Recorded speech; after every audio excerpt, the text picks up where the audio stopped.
Bé, jo crec que ha sigut una jornada que ha sigut satisfactòria per totes les persones que s'han congregat aquí a Girona.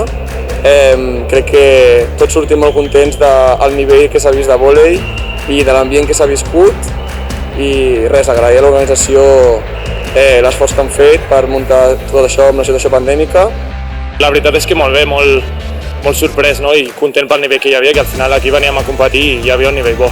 La Universitat de Girona jugava molt bé, la UAB tenia bon equip, la UB han jugat bé ara al final, o sigui que bastant bé, la veritat.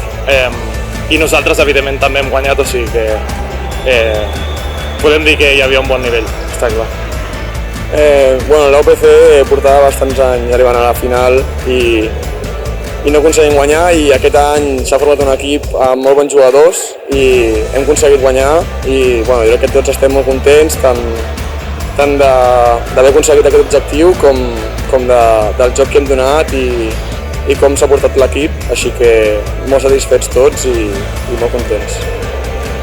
La veritat és que veníem amb serietat i la veritat és que hem demostrat el que volíem. Estem molt contents, la veritat. Sí, veníem amb zero expectatives i res, ens hem sorprès a nosaltres mateixos i molt contents del resultat.